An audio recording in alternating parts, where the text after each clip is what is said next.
अब वो सवाल जो पूरा देश पूछ रहा है, जो पूरा भारत पूछ रहा है, और वो सवाल ये है कि दिल्ली हाई कोर्ट के एक जज के घर पर करोड़ों रुपए का कैश मिला एक कमरे में, और तब भी उस जज के खिलाफ अभी तक कोई सख्त एक्शन क्यों नहीं हुआ।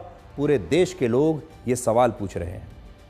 जब इस घटना में बहुत कुछ छिपाने की कोशिश हो रही है और बड़े बड़े सरकारी अधिकारी अपने लगातार बयान बदल रहे हैं, तब सुप्रीम कोर्ट ने खुद ही इस घटना का एक ऐसा वीडियो जारी कर दिया जिसमें साफ साफ दिख रहा है कि 14 मार्च को जब दिल्ली में जस्टिस यशवंत वर्मा के सरकारी बंगले में आग लगी, तब इस आग में बोरों में भरे गए 500 रुपए के बहुत सारे नोट भी जल गए थे।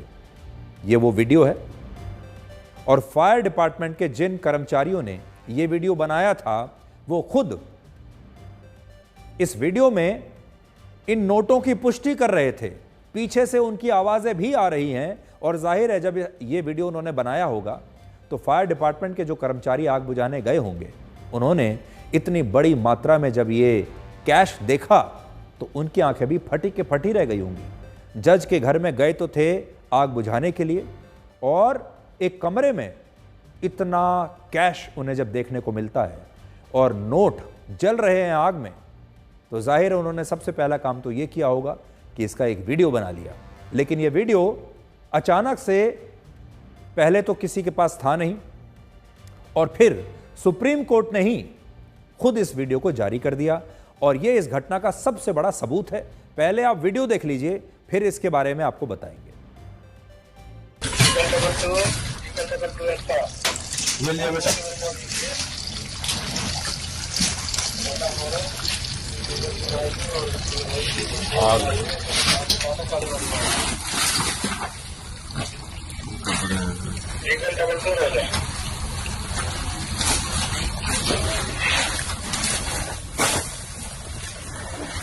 करना से लाइट इसको नीचे आने के लिए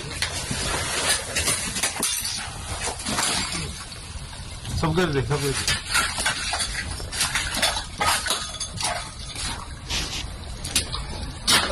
ये भी लिया। महात्मा गांधी में आग लग रही है भाई, वहां लिया।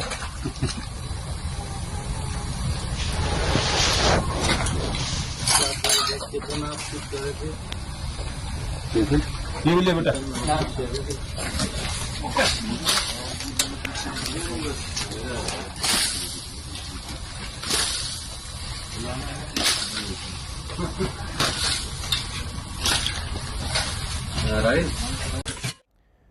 इस खबर को दबाने की वैसे तो बड़ी कोशिशें की गई, और पहले ये बताया गया कि इसका एक वीडियो है, लेकिन वो वीडियो किसी के पास था नहीं। फिर ये कहा गया कि ऐसा कोई वीडियो है ही नहीं। अब आप सोचिए, अगर ये वीडियो ना होता तो हो सकता है कि ये पूरा मामला दब जाता, क्योंकि लोग कहते कि सबूत क्या है, और सबूत मिलता नहीं। लेकिन फिर ये अचानक से वीडियो आ गया, और देश ने देख लिया कि वाकई जब आग लगी थी तो फायर ब्रिगेड के अधिकारियों ने ही, उनके कर्मचारियों ने ही आग बुझाते समय ये वीडियो बना लिया, जिसमें आप देख सकते हैं कि बड़ी संख्या में नोट जल रहे हैं। अब तक ये स्पष्ट नहीं हुआ है कि जस्टिस यशवंत वर्मा के सरकारी बंगले में कितना कैश रखा था और इसमें कितना पैसा जल गया। कोई कहता है 50 करोड़ है, कोई कहता है 10 करोड़ है, कोई कहता है 500 करोड़ है, लेकिन इसकी आधिकारिक पुष्टि अभी भी नहीं है कि कितना है। लेकिन बड़ी बात यह है, चाहे ये 5 करोड़ है या ये 50 करोड़ है, इससे कोई फर्क नहीं पड़ता।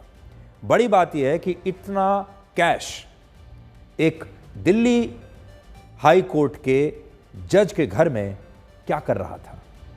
बड़ी बात यह है, सुप्रीम कोर्ट के मुख्य न्यायाधीश जस्टिस संजीव खन्ना ने खुद इस वीडियो को जारी करते हुए इस मामले की जांच के लिए 3 जजों की एक कमेटी बना दी है। इस कमेटी में कौन कौन है? इनमें पंजाब हरियाणा हाई कोर्ट के मुख्य न्यायाधीश जस्टिस शील नागू हैं, हिमाचल प्रदेश हाई कोर्ट के मुख्य न्यायाधीश जस्टिस GS संगवालिया हैं, और कर्नाटक हाई कोर्ट के मुख्य न्यायाधीश जस्टिस अनु शिवरामन हैं। और यह कमेटी अब यह पता लगाएगी कि जस्टिस यशवंत वर्मा के घर पर इतना सारा कैश कहां से आया, यह कैश किसका था, ये पैसा किसने दिया था, क्यों दिया था, क्या ये भ्रष्टाचार का मामला है या फिर जस्टिस यशवंत वर्मा को फंसाया जा रहा है, अब ये कमेटी तय करेगी। जस्टिस यशवंत वर्मा ने इस मामले में अपने खिलाफ इस पूरे वाकया को एक साजिश बताया है और उनका कहना है कि जिन कमरों में आग लगी वहां पुराना फर्नीचर और बेकार का सामान रखा जाता था और उन कमरों में बहुत सारे लोग आते जाते थे। ये सारे कमरे खुले हुए थे, इनमें कोई भी आ जा सकता था। जबकि पुलिस का कहना है कि इन कमरों में ताला लगा हुआ था और आग लगने के बाद इन तालों को तोड़ा गया क्योंकि इन कमरों में आग लग गई। अब आप सोचिए जज साहब की किस्मत कितनी खराब है कि उन्होंने पैसा तो अपने कमरे में भर लिया, अपने सरकारी बंगले में, और एक दिन वो बाहर चले गए और पीछे से घर में आग लग गई।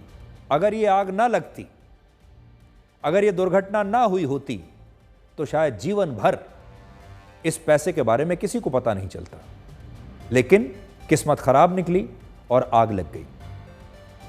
अब इसमें भी ये कहानी जब आप सुनेंगे ना तो आपको ये लगेगा कि कहीं ना कहीं कुछ दाल में काला जरूर है, क्योंकि इस मामले में पुलिस और फायर डिपार्टमेंट के अधिकारियों पर दबाव होने का आरोप लग रहा है। और वो आरोप क्यों लग रहा है? 14 मार्च की इस घटना के बाद दिल्ली पुलिस ने 15 मार्च को अपनी एक रिपोर्ट दी और इस रिपोर्ट में बताया गया कि जस्टिस यशवंत वर्मा के सरकारी बंगले के एक कमरे में कई बोरियां नोटों से भरी हुई मिली, जिनमें से 4 से 5 बोरियों में रखा हुआ कैश इस आग की घटना में जल गया। पुलिस की इस रिपोर्ट के बाद 15 मार्च को ही रात में दिल्ली हाई कोर्ट के रजिस्ट्रार ने इस घटना स्थल का दौरा किया और उन्होंने अपनी रिपोर्ट में कैश मिलने का कोई जिक्र किया ही नहीं और उनके मुताबिक आग लगने के बाद कमरों में अध जला मलबा मिला था, लेकिन वहां पर कोई कैश नहीं था। अब सोचिए, एक एजेंसी कह रही है कि कैश मिला है और दूसरी एजेंसी कह रही है कि कैश नहीं मिला है।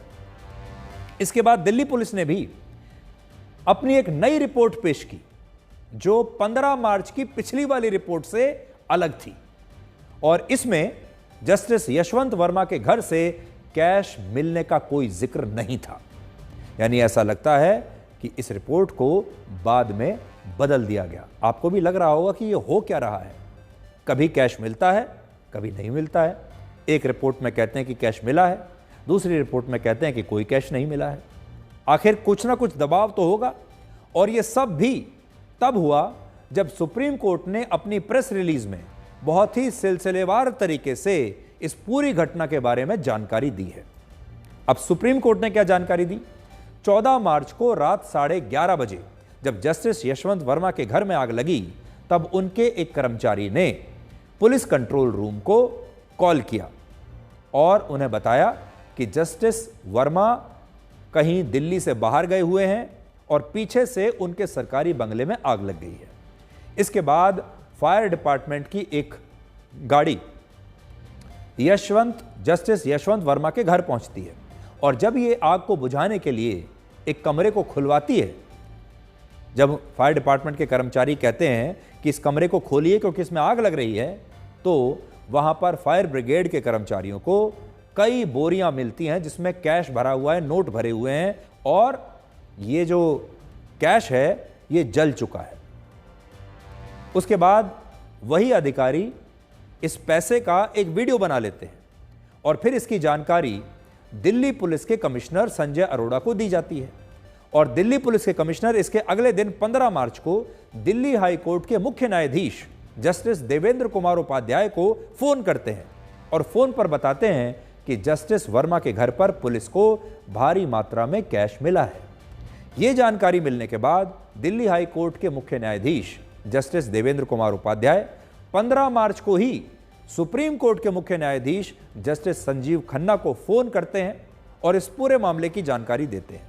इस पूरे मामले में जब यह सब चल रहा है, इसके दौरान जस्टिस यशवंत वर्मा को वापस इलाहाबाद हाई कोर्ट ट्रांसफर कर दिया जाता है। यह वही हाई कोर्ट है जहां से प्रमोट होकर वो दिल्ली हाई कोर्ट आए थे। अब यह सब चल रहा है, 21 मार्च को सुप्रीम कोर्ट के मुख्य न्यायाधीश जस्टिस संजीव खन्ना ने दिल्ली हाई कोर्ट के मुख्य न्यायाधीश को एक चिट्ठी लिखी और उन्हें यह कहा कि वो जस्टिस यशवंत वर्मा से इस घटना पर लिखित जवाब मांगे और उनसे पूछें कि उनके सरकारी बंगले के कमरे में इतना सारा पैसा कहां से आया और यह पैसा बाद में वहां से किसने हटा दिया। अब यहां भारत के मुख्य न्यायाधीश संजीव खन्ना की हमें तारीफ करनी होगी, जिन्होंने इस मामले को बहुत गंभीरता से लिया और जस्टिस यशवंत वर्मा के 6 महीने के फोन कॉल डिटेल्स निकालने के आदेश दे दिए। यानी उन्होंने कहा कि जज साहब के पीछे के 6 महीने के जो भी फोन कॉल डिटेल्स हैं वो सब निकालिए। हम देखना चाहते हैं कि जज साहब किस किस से बातें करते हैं, किस किस के साथ उनके एसएमएस शेयर होते हैं, किस किस के साथ उनके करीबी संबंध हैं, और यह पता चल जाएगा फोन की डिटेल्स आने के बाद। अब बड़ी बात यह है कि जस्टिस यशवंत वर्मा ने अपने लिखित जवाब में इन सारे आरोपों को गलत बताया है और कहा है कि उनके सरकारी बंगले में कोई कैश नहीं मिला है। ये सब बेकार की बातें हैं। वो कहते हैं हमारे बंगले में कुछ नहीं मिला, लेकिन सवाल यह है कि अगर उनके घर में कैश था ही नहीं तो दिल्ली नगर निगम के सफाई कर्मचारियों को इस घटना के बाद उनके बंगले के पास के कूड़ेदान में 500 रुपए के इतने सारे जले हुए नोट कैसे मिले? अब जरा ये देखिए। सर वो 4-5 दिन पहले यहाँ सफाई कर रहे थे, वो ढेर उठा रहे थे कूड़े का, तो उसमें जला हुआ कुछ सामान था, उसमें 500 के नोट थे जले हुए, वो छोटे छोटे टुकड़े थे उसमें। अच्छा, अभी भी आपको मिले हैं पैसे? नहीं सर, ये उसी दिन के हैं जब हमने सफाई करी थी। अच्छा, अभी हाँ 1-2 टुकड़े मिले हैं बस। पैसे के नोट थे वो? हाँ नोट 500 का जला हुआ नोट था, टुकड़ा था। अच्छा, 4-5 दिन पहले यहाँ पे आग लगी थी, तब भी यहीं पे नोट थे? नहीं सर, हमें ये नहीं पता कहाँ आग लगी है कहाँ नहीं लगी, हमारा काम तो कूड़ा उठाने का है। तो हमने कंप्लेंट आई थी यहाँ पे, वो कूड़ा उठा रहे थे हम, जैसे रोजमर्रा उठाते हैं, तो जब उसमें मिले थे हमें। हम कूड़ा गाड़ी पर काम करते हैं, कूड़ा उठाते हैं हम, तो मेरे 4-5 दिन हो गए, हमें 500 के नोट जले हुए मिले थे। अच्छा। हाँ। और अभी मिले थे वहाँ पड़े हुए नोट। अभी जब आप यहाँ पर आके सफाई कर रहे थे, कट्टों के साथ आपको नोट मिले? हाँ उस दिन मिले थे और अभी मिले हैं। अभी नोट मिले हैं? अभी मिले थे, छोटे छोटे टुकड़े। तो अब आप देख लीजिए, जज साहब मना कर रहे हैं कि उनके घर में कोई कैश नहीं मिला। दिल्ली पुलिस की रिपोर्ट कभी कहती है कि मिला है, कभी कहती है कि नहीं मिला है। इसी प्रकार से फायर डिपार्टमेंट के जो बयान है वो भी बदल जाते हैं, कभी कहते हैं मिला है, कभी कहते हैं कि कोई कैश नहीं मिला है। लेकिन उसके बाद ये वीडियो सामने आ जाता है और वीडियो में पूरे देश ने देख लिया कि वहाँ नोट तो थे। अब इस बात से क्या फ़र्क पड़ता है कि 5 करोड़ थे, 50 करोड़ थे या 500 करोड़ थे? ये कहना तो अब किसी के लिए भी मुश्किल है और शायद बहुत गहन जांच जब होगी तभी पता चलेगा कि ये जो पैसा है असल में इसकी असली संख्या क्या थी। हमारी जो अदालतें हैं वो हमारे देश में न्याय की आखिरी उम्मीद मानी जाती हैं। एक आम आदमी को यही लगता है कि उन्हें चाहे हर जगह से अन्याय मिल जाए, लेकिन एक ना एक दिन अदालत से उन्हें न्याय जरूर मिलेगा। आज भी आपने देखा होगा कि एक आम आदमी जब मुसीबत में फंसता है तो यही कहता है कि मैं आपके ऊपर केस कर दूंगा, मैं अदालत जाऊंगा और अदालत में जाकर मैं केस लड़ूंगा, क्योंकि उसे कहीं ना कहीं ये उम्मीद होती है कि अंतिम न्याय जो है वो उसे अदालत से ज़रूर मिल जाएगा। ये आम आदमी की मैं एक बात आपको बता रहा हूँ। लेकिन इन जज साहब के घर से मिले कैश ने एक आम भारतीय के मन में भारत की न्यायपालिका और जजों के प्रति एक नया शक पैदा कर दिया है।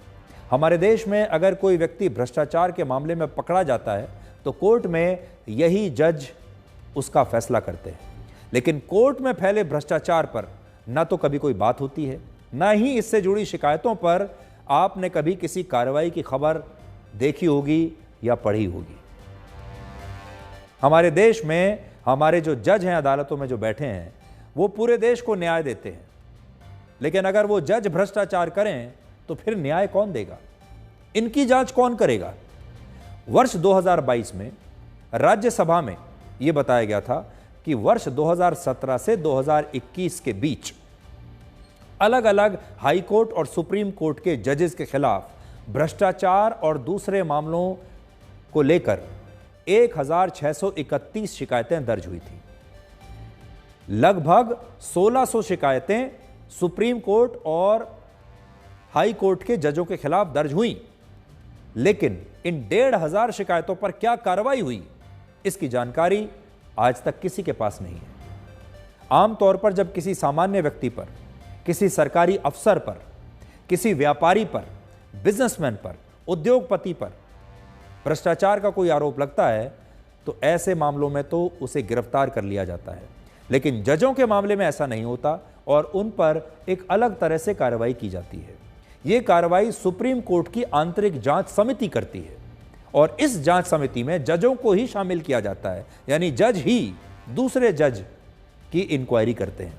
यानी जजों के भ्रष्टाचार के मामले में भी जांच जज ही करते हैं। एक और अंतर्राष्ट्रीय रिपोर्ट कहती है कि भारत में आंतरिक जांच समितियों की कार्रवाई कभी भी प्रभावी नहीं होती और यह आंतरिक जांच समितियां दोषी जजों को सजा दिलाने में अक्सर नाकाम रहती हैं। जस्टिस यशवंत वर्मा जिस इलाहाबाद हाई कोर्ट में पहली बार जज बने थे, उसी हाई कोर्ट के एक जज ने वर्ष 1975 में इंदिरा गांधी को चुनावों में धांधली करने का दोषी मानते हुए एक ऐतिहासिक फैसला सुनाया था, जिसमें इंदिरा गांधी की लोकसभा की सदस्यता को रद्द कर दिया गया था और इंदिरा गांधी को प्रधानमंत्री के पद से इस्तीफा देने का फैसला इसी हाई कोर्ट के जज ने सुनाया था। और इसी फैसले के बाद इंदिरा गांधी ने भारत में इमरजेंसी लगा दी थी। इलाहाबाद हाई कोर्ट के एक जज के फैसले के बाद इस देश में क्या क्या हुआ वो आप देख सकते हैं। अगर वो जजमेंट ना आया होता तो शायद देश में इमरजेंसी ना लगती। कहने का मतलब यह है कि धांधली के मामले में एक जज ने देश के प्रधानमंत्री को उनके पद से हटवा दिया, लेकिन इसी देश में आज तक किसी जज के खिलाफ महाभियोग का कोई प्रस्ताव पास नहीं हो पाया और ना ही किसी जज को हटाया गया है। फरवरी 2018 में सुप्रीम कोर्ट ने कहा था कि सभी सांसदों और विधायकों को चुनावों के दौरान न सिर्फ अपनी संपत्ति घोषित करनी होगी बल्कि अपनी आमदनी का सोर्स भी बताना होगा। लेकिन क्या आप जानते हैं कि जो जज नेताओं को लेकर ये सारे फैसले सुनाते हैं कि नेताओं को अपनी संपत्ति डिक्लेयर करनी पड़ेगी, जो जज नेताओं को भ्रष्टाचार के मामले में बताते हैं कि कौन दोषी है कौन नहीं है, वही जज अपनी संपत्ति का ब्यौरा सार्वजनिक नहीं करते। देश में कुल 25 हाई कोर्ट हैं जिनमें 763 जज काम करते हैं और उनमें से केवल 7% जजों ने ही अपनी संपत्ति की जानकारी सार्वजनिक रूप से दी है। यानी केवल 49 जज ऐसे हैं जिन्होंने अपनी संपत्ति का ब्यौरा दिया और बाकी के 714 जजों ने आज तक अपनी संपत्ति को सार्वजनिक नहीं किया है। What bothers me is that the incident happened and did not immediately surface. If it happens with a politician, he becomes a target, a bureaucrat, an industrialist immediately. And therefore, systemic response, which is transparent, accountable, effective, I am sure will be on the way. Supreme court का बहुत अभिनंदन करूंगा क्योंकि transparency ये हमारा judiciary का एक आत्मा है और मैं हमेशा यही कहता हूं कि कोई भी राष्ट्र की स्टेबिलिटी 2 फैक्टर्स पर डिपेंड रहती है। पहली बात तो आम आदमी का विश्वास उस देश के करेंसी पे होना चाहिए और दूसरी बात आम आदमी का उस देश की न्यायपालिका विश्वास होना चाहिए। सिर्फ ट्रांसफर, सस्पेंड या टर्मिनेशन ये तो नहीं चलता है, लेकिन इसके बारे में क्रिमिनल प्रोसिक्यूशन भी हो सकता है और हमारे पार्लियामेंट को ये तय करना होगा कि इस प्रकार अगर कोई न्यायाधीश जिसके बारे में उनके बारे में इम्पीचमेंट प्रोसेस लाना क्या नहीं, ये भी जरूरी है। देखिए उसमें सुप्रीम कोर्ट कार्रवाई कर रहा है और आपके ध्यान में भी आया 3 जिसमें 2 तो ऑनरेबल हाई कोर्ट के चीफ जस्टिस हैं और एक जज हैं हाई कोर्ट के, उनकी कमेटी की रिपोर्ट आने दो फिर बताएंगे। बहुत चीज इस बात पर निर्भर करेगी कि जज लोग किसको मिलेंगे, क्या देखेंगे। ये बात तो सही है कि जब वो जाएंगे और अगर सुप्रीम कोर्ट के जज हैं तो सरकार ही बताएगी किससे बात करनी है। ऐसा तो कोई है नहीं कि वो एक अननोन इन्वेस्टिगेटर की तरह, फील्ड रिपोर्टर की तरह जमीन पर चले जाएं और सही स्थिति पता करें। तो जब तक आप सरकार के तामझाम से अलग हटके स्थानीय स्थितियों को नहीं पता करते, पूरा सच तो आपको नहीं पता चलेगा। So much of amounts have been recovered. It is unbelievable. In one place it has been recovered. We do not know how many places it is there. न्यायपालिका को, न्यायाधीश को लोग भगवान के रूप में देखते हैं। बाकी फैसला तो सुप्रीम सीजीआई को करना है, वो क्योंकि उन्हीं को फैसला लेना है। लेकिन मैंने आपको एक दो लाइन की बात कही है कि न्यायपालिका का भरोसा जनता में रहना चाहिए और न्यायाधीश को लोग भगवान के रूप में देखते हैं। तबादला नहीं, बाकी अन्य बातें तो बाद, अब तो व्यवहार, अब तो सुप्रीम कोर्ट के कॉलेजियम एडमिनिस्ट्रेशन के व्यवहार का मसला है। सुप्रीम कोर्ट के चीफ जस्टिस साहब हंसराज एचआर खन्ना साहब की फैमिली से हैं। एचआर खन्ना का मतलब होता है हिंदुस्तान में एक भगवान, डेमोक्रेसी का भगवान कहा जाता है उन्हें। एचआर खन्ना साहब डेमोक्रेसी के भगवान माने जाते हैं। उस परिवार से है हमारे सीजीआई, बहुत भरोसा है हमको उनके ऊपर। लेकिन आज उस भरोसे का क्या हो रहा है? जिद्द है, बच्चों वाली जिद्द है, ये बच्चों वाली जिद्द है। यशवंत वर्मा साहब एक जज को बचाने के लिए पूरे हिंदुस्तान की डेमोक्रेसी स्टेक पे लाया जा रहा है, पूरे हिंदुस्तान को खतरे में डाला जा रहा है। जुडिशियल ऑटोक्रेसी पर दोबारा विचार करना पड़ेगा। गवर्नमेंट से हम अपील करते हैं कि गवर्नमेंट इसमें इंटरवीन करे और इस मुद्दे का सोल्यूशन गवर्नमेंट मिलकर निकाले। सर, ये माना जाएगा।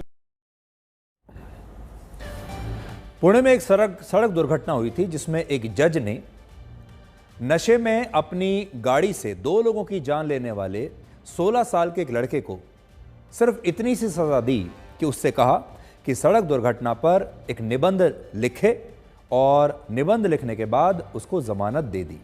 आपको याद होगा पुणे में एक घटना हुई थी, एक लड़के ने सड़क दुर्घटना में कुछ लोगों की जान ले ली और जज ने सिर्फ ये सज़ा दी कि आप एक निबंध लिखिए और फिर उस बच्चे को जमानत दे दी। इस मामले में पूरा देश नाराज हो गया था और पूरा देश एकजुट हो गया था।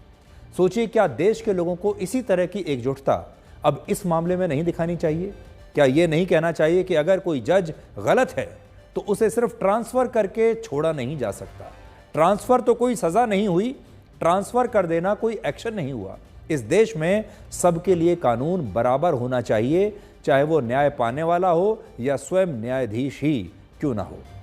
क्या अगली बार कोई सरकारी अफसर इतने ही कैश के साथ अगर गिरफ्तार होता है, किसी व्यापारी के घर पर इतना ही कैश अगर मिलता है, तो क्या इस सरकारी अफसर को भी सिर्फ ट्रांसफर करके छोड़ दिया जाएगा? इस व्यापारी से भी बस इतना कह दिया जाएगा कि आप खुद ही एक बयान जारी कर दीजिए और कह दीजिए कि ये पैसा आपका नहीं है और ये सारी बातें झूठ है? और क्या आम लोगों के साथ भी अब इस प्रकार के मामलों में ऐसी ही कार्रवाई होगी जैसी जज साहब के साथ हुई थी? तो ये एक बहुत बड़ा प्रश्न अब हमारे देश में बन गया है। पहले हो सकता है ये सब करना बड़ा आसान रहा होगा और होता भी होगा। इस बार भी इस मामले को ऐसा लगता है कि दबाने की कहीं ना कहीं से कुछ कोशिश तो जरूर हुई है। इसीलिए एजेंसियां बार बार अपने बयान बदल रही हैं और इसीलिए सोचिए जज साहब भी कितने आत्मविश्वास के साथ ये कह रहे हैं कि ये पैसा उनका है नहीं, उनके घर में कुछ नहीं था। उन्हें किसी प्रकार का कोई आत्मविश्वास तो है। ये आत्मविश्वास, ये भरोसा उन्हें कहां से मिल रहा है, ये बात बहुत परेशान करने वाली है। इसलिए ये एक मौका है जब स्थिति यहां तक आ गई है कि अब ये मामला दब नहीं सकता। अगर ये वीडियो सामने ना आया होता तो शायद ये मामला दब जाता, लेकिन आज का ज़माना है, ये डिजिटल युग है। आज हर व्यक्ति के पास एक कैमरा है, सबके हाथ में मोबाइल फ़ोन होता है और हर मोबाइल फ़ोन में एक कैमरा होता है। बचना आसान नहीं है। 24 घंटे के सैकड़ों न्यूज़ चैनल्स इस समय हमारे देश में चल रहे हैं, मीडिया है, इसके अलावा सोशल मीडिया है।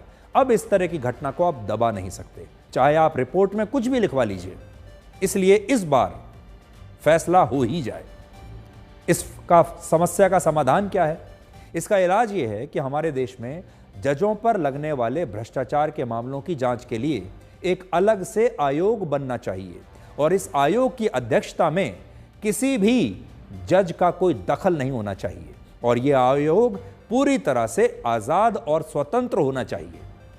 वर्ष 2015 में प्रधानमंत्री मोदी की सरकार इसी मकसद के लिए नेशनल जुडिशियल अपॉइंटमेंट कमीशन बनाना चाहती थी, जो जजों की नियुक्ति भी करती और उनके खिलाफ होने वाली इस तरह की शिकायतों की जांच भी करती।